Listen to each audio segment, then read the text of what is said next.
Қыздар, біз бүгін сіздермен осындай королевская ватрушка дайындаймыз.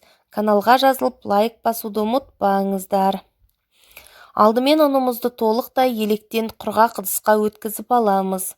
Одан соң оған қопсытқышымызды және қантымызды қосамыз.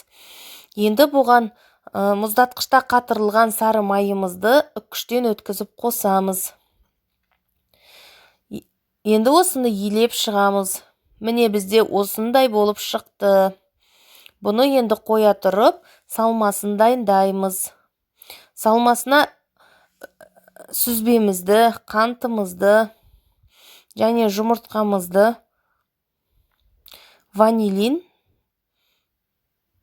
және кішкене қопсытқышымызды қосып араластырамыз.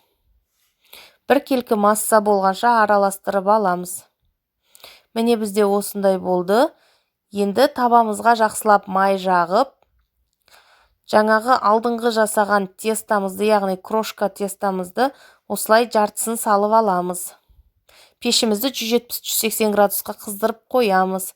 Енді бұған начинкамызды, яғни сүзбелі, жұмыртқалы массамызды саламыз. Бұдан соң міне осылай салдық, енді оған қалған тестамызды осылай салып шығамыз. Бір келкі етіп бетін жабатындай қылдырып саламыз. Енді осыны алдын ала қыздырылып тұрған пешімізге 40 минутқа жібереміз. Міне біздің пирогымыз осындай болып шықты. Беті қызарған кезде аламыз. Қазір кесіп көрсететін болсам, міне өте жеңіл кесіледі.